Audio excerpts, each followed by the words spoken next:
रजब, आपने ये कहावत तो सुनी होगी कि धुआं वहीं से निकलता है जहाँ पे चिंगारी होती है।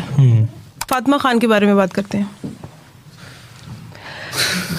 करें जी, करें। समझ में नहीं आता कि अगर रजब ने कुछ किया ही नहीं तो लड़कियां तो रजब के पीछे ही पड़ गई हैं। मैंने आपसे कब कहा मैंने किया ही नहीं कुछ। चलें ठीक है। आपने एक्सपेंसिव गिफ्ट दिए? नहीं। एक टके मैं आपको एक बात बताता हूँ। मैंने आपको 40-45 लाख रुपए की चीज़ गिफ्ट की हो अकॉर्डिंग टू दैट गर्ल, तो क्या आप उसका एक मैसेज भी नहीं दिखा सकती कि आपने मुझे थैंक यू का मैसेज किया है, या मैंने आपको मैसेज किया है कि हाँ भाई बाहर पार्सल है वो रिसीव कर लो। कोई एक मैसेज, मैंने तो ओपनली कहा है ना, कोई एक मैसेज ही दिखाओ। वो सिर्फ ना उसने, वो शायद मेंटली सिक क्या बेचारी ना, मुझे नहीं पता उसका। आप जानते कैसे हैं वो मुझे एज अ फैन मिली थी। अच्छा, एक दोस्त थी आगे। ये मतलब आपकी शादी के बाद की बात है? हाँ, जब आपको एज अ फैन मिली थी? तो हम लाहौर से निकले हुए थे, कराची थे हम ना। एक दोस्त की रेफरेंस से वो मिली थी, ठीक है। और वो बहुत रोध हो के आई थी कि मुझे एक बार मिलवा दें। और जब वो मिलने आई थी, खुदा की कसम खा के कह रहा हूँ, मैं मरण छे पे बैठा हूँ, मुझे कब्र नसीब ना हो, मैं झूठ बोलूँ। आते ही जो है ना वो गले लग के रोने लग गई। मैं कहा तन्नू क्यों हुआ? कहती मेरी ख्वाहिश थी आपसे मिलना ना। अच्छा। मैं कहती अच्छा जी ठीक है, ओके। मिले हैं तो नेक्स्ट डे सुबह नाश्ता लेके आ गई है, कपड़े शपड़े लेके आ गई ना। अच्छा। और 7 टैटू करवा के आ गई। अच्छा, आपके नाम का? हाँ, यहाँ पर ना आरबी लिखवा के आ गई। मैंने रगड़ के देखा, मैं कहा ये ओरिजिनल है क्या है? वो फर्स्ट टाइम था ना मेरे लिए, ऐसा कभी सीन हुआ नहीं था, और तब मैं कोई इतना खास पीक पे था भी नहीं। अच्छा। मैं कहा ये आपने क्या हरकत की है?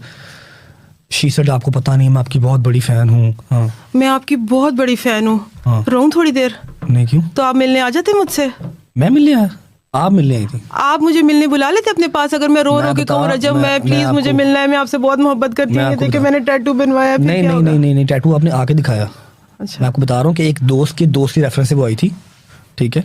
और दूसरी बात ये कि मुझे फिर वहाँ पर बैठ के ना, प्लीज मुझे जो है वो लाहौर में सेटल डाउन करवा दें, आपका लाहौर में अच्छा खासा काम है, मुझे बुला लें। मैं कहा ये तुम जो टैटू करवा के फैमिली को क्या बताओगी? ठीक है। बात जिस तरह गोल हो सकती थी, गोल उन्होंने कर दी, ठीक है। अब 2 महीने के बाद पता नहीं, मैं जब तीसरे दिन मैं कराची से चला गया, उसके बाद कोई एक सिंगल मैसेज भी दिखा दें कि मेरी उनसे बात भी हुई, कुछ भी।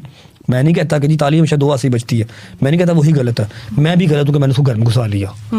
जो वो खाने अपने घर से लेके आई ना, मैंने वो खा लिए। मेरी अम्मा ने ये बना के भेजा है, हम भी शिया हैं, मोमिन हैं आपकी तरह ही। तो मैं कहा ठीक है, बैठ के खाने खा लिए ना, वहाँ पर ही स्नैपें बन गई। जो स्नैप्स उन्होंने लगाई वो मेरी गलती है, मैं मानता हूँ इस बात को, ठीक है। लेकिन अब यहाँ पर ये चीज़ भी देखें, जब हम लड़की को ऐसे करके पीछे का जी नहीं हमने स्नैप नहीं लेनी, स्नैप तो फिर भी बन रही होगी, वहाँ पर हमारा टिकटॉक पर चल जाएगा। देखो एरोगेंट कितने हैं। जुम्मा 4 दिन हुए हैं, फेम मिला, इन्हीं लड़कों ने फेम दिया, और आज इनके अंदर एटीट्यूड आ गया। और अगर हम स्नैप ले लेंगे तो कल को वो चाहे कैप्शन में लिख भी रही है रजब भाई, वो फिर भी हमारे ऊपर चिकड़ी है। वो राजी तो होती नहीं ना दुनिया, वो तो छोड़ दे, मुझे राजी करना भी नहीं किसी को। अब मैं तीसरे दिन कराची से निकला, अब मेरा उसके साथ बात करना बनता ही नहीं, ना मैंने की उससे बात, ना मैंने एक सिंगल मैसेज किया। मैं तो ओपन चैलेंज कहता हूँ कि भजन को एक सिंगल मैसेज दिखा दो कि मैंने आपसे बात की हो, कोई वीडियो कॉल दिखा दो, कुछ दिखा दो, ठीक है। 2 महीने के बाद वल्लाह पता नहीं क्या उसको कौन सी चीज़ तंग की, उसने जो वो खाने शाने लेके आई थी हमारे लिए, उस टाइम जो स्नैप्स बनाई ना उसने वो अपलोड करना स्टार्ट कर दिया, नीचे कैप्शन में लिख दिया विद रजब भाई, विद रजब भाई। अब लोगों ने उसको इतना वायरल कर दिया, उसकी वीडियोस पे आती थी 2000-3000 व्यूज़, उसके ऊपर आगे 4-4 मिलियन 5-5 मिलियन। फिर जिस तरह का दिमाग है उस तरह की बात होती है, लोगों ने वहाँ बात घुमा दी उस तरह की, ठीक है। फिर हमारे सबसे बड़े जो है ना, मैं कसूरवार कहूँगा पॉडकास्ट वालों को, इंटरव्यूज़ वालों को, ठीक है। इन्होंने 15-15 हज़ार 10-10 हज़ार दे के उसको बुलाया, उसको टिकटें दे के बुलाया, नेशनल टीवी चैनल पे बैठी वो पॉडकास्ट दे रही है और कह रही है 45 लाख की घड़ी मुझे मिली है। हम करबला भी साथ गए थे, हम दुबई भी साथ गए थे। हाँ, और वेरी नेक्स्ट डे वो खुद ही कह रही है कि मेरे पास कोई सबूत तो नहीं है ना। हाँ। मैंने तो बात ही की है ना, सबूत तो नहीं है ना। जब उसको गालियां पड़ी हैं, जब लोगों ने कहा कि बेटा तू हर जाना दमेंगी, या मैंने नोटिस दायर किया ना डिफेमिंग का, साथ ही वीडियो लगा दी, मेरे पास कोई सबूत तो नहीं है। 10,000 लोग उसके ऊपर बात करते हैं, मैंने कर दी तो फिर क्या हो गया? लॉजिकल सी बात है, राइट। इस तरह चलते रहते हैं काम सारे। तो आपको लगता है आपके नाम से लोग व्यूज लेते हैं? आपको नहीं लगता? जब तक एलिगेशन ट्रिप्स की थी, जब तक एलिगेशन में एक्सपेंसिव घड़ियों की थी, तब तक तो ये कंसिडर किया जा सकता था कि वो आपसे फेम लेना चाहती है। और ये अब वो कह रही है फिजिकल रिलेशनशिप था, एक्स्ट्रा, जो कि एक्स्ट्रा मैरिटल अफेयर हो गया। आप मैरिड थे उस वक्त, फिर इसने ड्रिंकिंग की पार्टीज में लड़कियां बुलाई पता नहीं कहाँ से, इसने मुझे मारा, इसने मुझे वीडियोस डिलीट करने के लिए मारा। इस हद तक जब कोई इंसान आप पे एलिगेशंस लगाता है। 3 दिन कराची रहा हूँ, 2 दिन इससे मुलाकात हुई है क्योंकि खाना शाना के लोग लेके आते थे। एक हमारी और दोस्त, उसका मैं नाम नहीं लूंगा, बेचारी दूर ऐसे दूर ही रहे, ठीक है। उसके बाद की ये अगर कोई एक रिकॉर्डिंग, कोई एक मैसेज निकाल देना कि मैं इसको मिला हूँ, मारा, अस्तगफिरुल्लाह रब्बी व तूबू इलैह, इतने बुरे हालात या इतने बुरे दिन हमारे नहीं आए कि किसी औरत ज़ात पे हाथ उठाएंगे।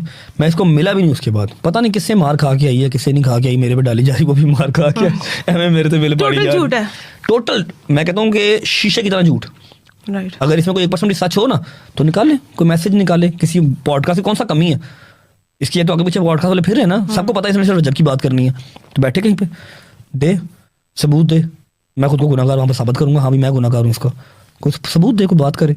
वो एक 45 लाख की घड़ी था, कोई मैसेज ही भगा दो, पहले तो 45 लाख की आई घड़ी झूठी है। मतलब वो ये भी कह रही है 1500 वाली घड़ी है। वो कह रही है मुझे नहीं पता, मैंने कभी चेक नहीं करवाई। ताकि घड़ी दूं, आप जितनी भी अमीर हैं आप चेक नहीं, आपको चेक नहीं करवाएंगे जाके, हाँ भी रियल है कि नहीं है, बिल्कुल चेक करवाओ, मुझे बताए ना। तो फिर इतनी काकी है, इतनी डम्ब आवाम हमारी नहीं है, जान के डम्ब बन गई है। क्यों डम्ब बन गई है? क्योंकि व्यूज आ रहे हैं ना, डॉलर्स आ रहे हैं। इतनी डम्ब नहीं है, सबको पता कि ये ड्रामा कर रही है। तो आपका प्लान क्या है? उसको इग्नोर करने का प्लान है? नहीं, मैंने नोटिस जाहिर किया, मैं इग्नोर कैसे करूंगा? इसको इग्नोर करूंगा 4 और उठ के आ जाएंगी।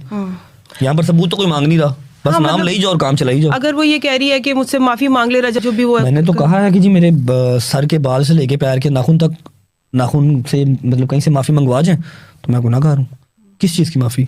आपको एज अ फैन अच्छा ट्रीट किया, इस चीज़ की माफी? आपके घर के खाने खाए, इस चीज़ की माफी? किस चीज़ की माफी? जलील आपने मुझे कर दिया दुनिया जहान में, ठीक है, आपके पॉडकास्टों ने, और माफी मैं मांगू? मैंने तो कहा हुआ अपने लॉयर को, बड़ा बेहतरीन प्यारा सा नोटिस जाएगा इनको, ठीक है, फिर ये खुद सीधी हो जाएंगी। इसको देखा देखी 4 और सीधी हो जाएंगी। मतलब 4 और हैं, मतलब हम अब 40 होंगी और बड़ी गल। तो रजब, जब ये सारी सिचुएशन हो रही थी फातिमा खान के साथ, ऑब्वियसली एज अ वाइफ ईमान ने बहुत इनसिक्योर फील किया होगा। नहीं, ईमान ने ज़रा इनसिक्योर फील नहीं किया। ईमान को अपनी जगह जो है बहुत बेहतर तरीके से पता है, ठीक है, उसको पता है कि वो क्या है, ठीक है। और हमारी डे 1 ही बैठ के बात हो गई थी, मैंने उसको बताया था कि ऑल बुलशिट है, ठीक है। और जिस तरह के सिनेरियो उसने घर में देखे, मेरी लड़कियां आती हैं, मेरी माएँ आती हैं, मेरे भाई आते हैं, यार मेरे आते हैं, घर के अंदर ही रश लगा होता है ना, उसने ये सारी चीज़ें देखी हुई हैं कि किस किस हद तक फैंस जाते हैं ना। राइट। फैंस क्या, वो फैमिली मेम्बर ही हैं, ठीक है। जो घर के बाहर रश लगा होता है ना, डेली कोई ना कोई सीन ऐसा घर पे होता है, कोई तस्वीर बना के ले आता है, कोई क्या करता है। वो तो एक अलग बात है, लेकिन एज अ वाइफ जब आप इस तरह की कंट्रोवर्सी सुनते हैं तो नेचुरली एक होता है कि यार वो उसके हस्बैंड का काम है ना, उसको किस तरह लूप में लेते हैं। लेकिन ऑनलाइन तो हमने देखा कि आपकी बड़ी मिसअंडरस्टैंडिंग लगा हमें कि हमारी मिसअंडरस्टैंडिंग इतनी थी नहीं जितना ऑनलाइन लोगों ने बना दी थी। अच्छा। अपने पॉडकास्ट, अपनी जो है वो इंटरव्यू सबने चमका लिए थे, हमारी कोई ऐसी अल्हम्दुलिल्लाह बात थी ही नहीं, ठीक है। क्योंकि मैं मुल्क से दूर था, मुझे उसको मिले हुए 2-4 माह हो गए थे, ठीक है, तो वो अपने घर पे थी। ऑब्वियस बात है, वहाँ पर वो क्या ही करे, वो प्रेग्नेंट थी, ठीक है। दूसरी बात है कि सुबह 8 बजे मेरे घर के बाहर लोग आ जाते हैं, शोर शराबा मचा रहता है 24/7। मेरे घर वाले तो आदी हो गए इस चीज़ की, वो इस चीज़ की आदी नहीं है, वो यूज्ड टू नहीं है इस चीज़ की। वो जिस फैमिली से आई है वो बहुत काम लोग है ना, राइट, अपने काम से काम रखने वाले, तो इसलिए उसको अपने घर भेज दिया था। उस चीज़ का भी इतना स्यापा डाल दिया, उस चीज़ का भी इतना मसला डाल दिया। मुझे कोई एक पॉडकास्ट, कोई एक इंटरव्यू निकाल के दिखाया जहाँ पर ईमान ने कहा जी हमारे बड़े मसले चल रहे हैं। ऐसे अज्यूम ही है, वो अजम्पशंस ही हैं सबकी, राइट, सबकी अजम्पशंस ही हैं, और अजम्पशंस ही रह जानी है। इधर वो जो फ्यूचर देखने वाले थे उन्होंने तो तलाकें करवा दी। हाँ, वो तो उन्होंने कहा जी तलाक हो गई, किथे हो माई, मैं कहा ओ माई किथे गई है। भाईजान अल्लाह की ज़ात के अलावा कोई आपका फ्यूचर ना बना सकता है ना बता सकता है, ठीक है। पहले उसने कहा जी तलाक हो जाएगी, मैं कहा कट के ले आओ माई किथे गई। फिर उसने कहा जी इसकी बेटी है, मैं कहा माई तेरे मुंह च घ्यो तो शक्कर, अल्लाह करे बेटी होगी, ठीक है। लेकिन फिर माई झूठी पै गई, बेटा हो गया। अल्लाह ने कहा माई तेरा तो मैं फ्यूचर खराब करना ही, तू जरा लोगों को फ्यूचर दस नहीं है ना, उरे याद रहा।